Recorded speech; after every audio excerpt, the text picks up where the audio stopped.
For my advocacy project, I wrote an op-ed on the raging pandemic in America right now, the epidemic of loneliness in the elderly.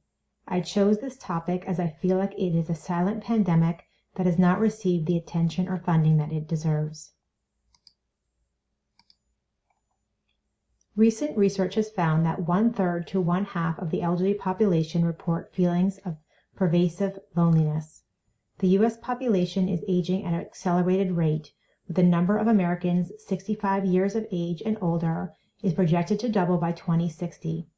This will result in almost 25% of the U.S. population at risk for loneliness. Older adults are at increased risk for loneliness due to living alone, the loss of family members or friends, chronic illness, or hearing loss. Recent research has found overwhelming associations between loneliness and elevated rates of illness and disease and impaired mobility, decreasing quality of life. Loneliness has even been found to be correlated with an increased rate of death. On a local level, lonely and isolated elderly are less likely to be engaged in their community and contribute to their surrounding areas. In this op-ed, I also make mention of the significant financial costs associated with loneliness.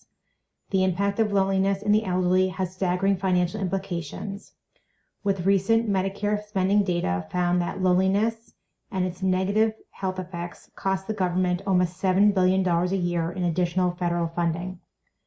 The Medicare costs of social isolation were comparable to other diseases such as arthritis, high blood pressure, heart disease, and diabetes. I included the financial ramifications of loneliness because sometimes, while you can't appeal to a person's humanity, you can appeal to their wallet, and it's an issue that impacts each one of us financially. When talking about solutions, I also included information about technological initiatives that have been found to be helpful in reducing feelings of loneliness in the elderly. Technology has received a lot of blame for fracturing our society and isolating younger generations. However, for older people, accessible, usable technology is an effective way to reduce feelings of loneliness and increase connection. There have been a few socially motivated tech startups, such as Aegis Innovation, that are committed to developing age-friendly technologies.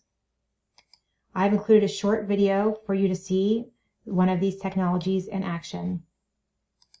It makes you feel happy.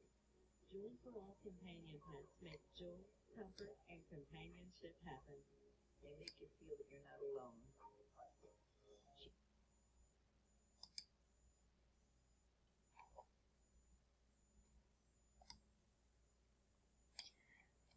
My process. Why did I choose an op-ed? I chose an op-ed because it was a powerful way to articulate your opinion. I knew it would allow me to utilize elements of education and persuasion and connect with people on many different levels. It's also a great way to educate readers about an issue in a concise way. As Hoffler stated in our textbook, many times lack of urgency or involvement in a policy issue is due to lack of knowledge about it. I wanted to engage readers across the spectrum on why this is an issue that deserves our attention. My writing utilizes a persuasive strategy.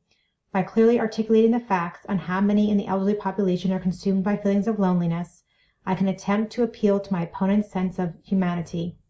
I counter any resistance on why we should not engage by providing data regarding the financial liability of loneliness and how we actually can't afford to not do anything about this crisis. By carefully curating my persuasive message, I will be able to be much more successful. I wanted to clearly articulate why this is an issue that everyone needs to be concerned about, both young and old, rich and poor. The issue of loneliness is not a them issue. It is an us issue that impacts almost every single person, whether on a personal or societal level. I began my op-ed by framing the issue for the reader on a personal, community, societal, financial level, laying out the reduced quality of life and death by loneliness does not have to be the accepted status quo for the elderly in our society. In my op-ed, I appealed for the support for the Older American Social Isolation and Loneliness Prevention Act, which provides emergency financial support for programs that increase social connectedness and address the health impact of loneliness.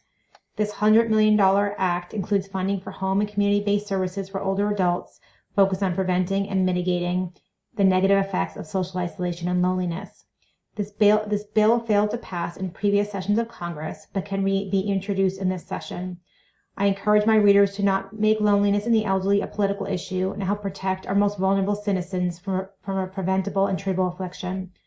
I wanted to appeal to my readers' sense of humanity, asking them for us to come together and bring loneliness to the forefront of our conversations and make it an integral part of public policy and social agenda. I urge them to reach out to their congressperson and voice their support for this important legislation, as well as other age-friendly policies that will allow our elderly to lead more connected, fulfilling lives. It is my hope that my op-ed educated and empowered my readers to be change makers in combating elderly isolation.